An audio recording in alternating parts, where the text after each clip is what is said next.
Professor बैठे हैं जिसकी बहाली सरकार ने 72 के आधार पर की और 2012 में इसके चीजों को कम कर दिया। सरकार ने कहा कि इंटरमीडिएट की पढ़ाई को हम हाई स्कूल में ट्रांसफर करेंगे, लेकिन कॉलेजेस में इंटरमीडिएट की पढ़ाई चलती रही और वहां से 1200 टीचर को कम कर दिया, 1700 को। उसके बाद गेस्ट फैकल्टी टीचर जो बिहार का है, जिसको 55 साल, एक तो 6 महीने में आप तनख्वाह देते हो, दूसरी चीज कॉलेजेस की स्थिति यूजीसी के मुताबिक नहीं है, आप इसको उठा के देख लें। बच्चे हमारे बहुत मुश्किल से जो गेस्ट फैकल्टी के टीचर आए हैं वह अपने वक्त के अनुसार कुछ बच्चों को लाने का भी प्रयास करते हैं। जो परमानेंट है वह नहीं भी आते हैं, पढ़ाते भी हैं, ना भी पढ़ाते हैं। तो इनकी भूमिका प्रेजेंट टाइम प्रोफेसर से ज्यादा बढ़ गई। तो एक तरफ स्टेट में नियमित कर दिया गया, कंपल्सरी कर दिया गया 65 और 60 सालों तक। अब यहाँ की सरकार कहती है हम जो नियमित करेंगे प्रोफेसर को, उसमें जिन 1700 गेस्ट फैकल्टी प्रोफेसर को बहाल किया गया है उनसे अलग करेंगे और इनको फिर हम हटा देंगे। तो यह बहुत ही गलत है सरकार की पॉलिसी, जिससे आप काम लेते हो एक दिन, पहली प्राथमिकता उसे ही मिलनी चाहिए। दूसरी चीज, संविदा जैसी चीजों को, ठेका पट्टा जैसी चीजों को खत्म करो। यदि हम एक प्रोफेसर को यह कह दें या काम करने वालों की कल आपको मर जाना है, तो हम आज ही मर जाएंगे। तो यह तो कंप्लीट रूप से असुरक्षा की भावना से घिरे हुए हैं कि इनकी जो कंप्लीट क्वालिटी और क्वांटिटी बेस इनकी चीजें होनी चाहिए, उतना एफर्ट्स नहीं करेंगे जैसे आप अग्निवीर अग्निपथ में भी कर दिया। तो इस कंट्री को, इस स्टेट को आप कहाँ ले जा रहे हैं? आज 1700 गेस्ट फैकल्टी प्रोफेसर अपने उस डिमांड को लेकर यूजीसी के मुताबिक जो आपने कहा उसमें आप सबसे पहले संविदा को खत्म करिए, दूसरा आप हमारी उम्र को 60 करिए, तीसरा आप हमें परमानेंट करिए, चौथा आप किसी भी प्रोफेसर की बहाली के पहले हमारी बहाली आप नियमित करिए। आप सबको लीजिए, कोई दिक्कत नहीं है। अन्यथा हमारे पास रेस्पेक्ट यदि कमजोर होगा तो हम बिहार के बच्चों में अपनी भूमिका को समर्पित नहीं कर पाएंगे। इसीलिए आज मैं एज ए भाई, एज ए पार्टी नहीं, एज ए बिहारी, इनके रेस्पेक्ट के तो जब तक मुख्यमंत्री और शिक्षा मंत्री प्रोफेसर और टीचर के मामले में, जैसे बीटी है, बगल में एसटीटी है, वो लगातार प्रतियोगिता पर एग्जामिनेशन की बात कर रहा है, वो नहीं चाहता है कि आप नंबरिंग पर आप एग्जामिनेशन लीजिए, पैसा लाइए और फिर नौकरी लीजिए, या फिर कोचिंग माफिया तय करे, या हमें तय कर ले जा करके कॉपी पर पैसा लेकर के नंबर देने वाला। तो ये लड़ाई लगातार यहाँ से वहाँ तक, विद्वान और सभी शिक्षाविद यहाँ बैठे हैं, इसीलिए यह आवाज पूरे बिहार की है और इसको मुख्यमंत्री को और शिक्षा मंत्री को सुनना चाहिए।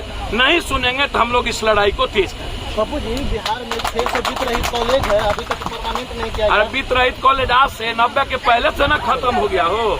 सोना, कान का बाली, बीबी का सब कुछ बेच बिकन करके नंबर 1, नंबर 2, नंबर 3, पहले आओ पहले पाओ, पहले आप आए तो केमिस्ट्री में नंबर 1 प्रोफेसर, फिर बीबी का जेवर बेचे तो नंबर 2, फिर कोई ज्यादा दे दिया तो नंबर 2 को घसका के नंबर 3, नंबर 3 को नंबर 2। हम पैसा कुछ नहीं। तो वित्त रहित आज का डिमांड है। वित्त रहित को सरकार को ध्यान देना चाहिए, क्योंकि वित्त रहित ने अपना पूरा का पूरा जिंदगी भी दे दिया और अपने फैमिली का सब कुछ बेच करके प्रोफेसर में बहाल हुआ था, और कोई भी सरकार उस पर ध्यान नहीं देती है। एजुकेशन और हेल्थ से, इकोनॉमी से इस कंट्री को एक छोटा लाइन करके बात खत्म करेंगे। रविशंकर, रामदेव और नरेंद्र मोदी ट्वीट किया था डॉलर का 40, 80 से डॉलर के नीचे कभी एक नहीं हुआ। छोड़ दीजिए नोटबंदी, काला धन, जीएसटी, किसान, एनआरसी, छोड़ दीजिए महंगाई, छोड़ दीजिए एजुकेशन का वर्ल्ड में कम बजट। बस आप इतने समझिए, जिस स्टेट में लोग डरे और सहमे होंगे, जहां विश्वास का अभाव होगा, सपने नहीं देख पाएंगे, उम्मीदें खत्म हो जाएगी, और जहां कंट्री तरक्की नहीं कर सकता। इसीलिए टीचर, प्रोफेसर जो भी हैं, उनकी तनख्वाह को आप मिनिमम 1,70,000 से ऊपर करिए और उसको किसी भी दूसरे नियोजन में मत लगाइए। एक इसमें तो चुनाव में, एक इसमें तो जाति जनगणना में, एक इसमें तो इसमें। जाति जनगणना या चुनाव या कोई भी चीज वोटर लिस्ट का आप काम करते हैं तो नए यूथ को दीजिए। जो प्रेजेंट में टीचर या प्रोफेसर है उसको सिर्फ पढ़ाने की भूमिका में रहने दीजिए, उसको कभी दूसरे चीज में मत दीजिए ताकि उसके रेस्पेक्ट पर कोई चोट ना पहुंचे। धन्यवाद। लोग बैठे ये मानव निर्माण के, समाज निर्माण और विश्व निर्माण के बौद्धिक लोग, यह सरकार भारत हो या राज्य, हमेशा से इस कंट्री में ऐसी हालत प्रत्येक संस्थाओं को समाप्त करना चाहती है जो संस्था भारत की अर्थव्यवस्था, भारत की बौद्धिक व्यवस्था, भारत की सांस्कृतिक व्यवस्था, भारत की लोकतांत्रिक मूल्य और संवैधानिक विचारों को सेव करती है या उसको रेस्पेक्ट के लिए काम करती है। 140 करोड़ लोग जो दुनिया की सबसे बड़ी ताकत है, यह सरकार कभी भी संस्थाओं को बढ़ाने के अलावे उसको कमजोर करती रही है।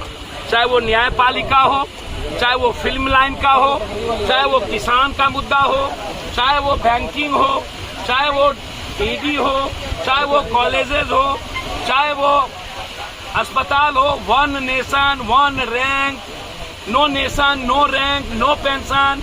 संविदा वर्ल्ड का डिमांड है, इंडिया का डिमांड है। संविदा और नियोजित जैसी चीजों को सबसे हटाइए।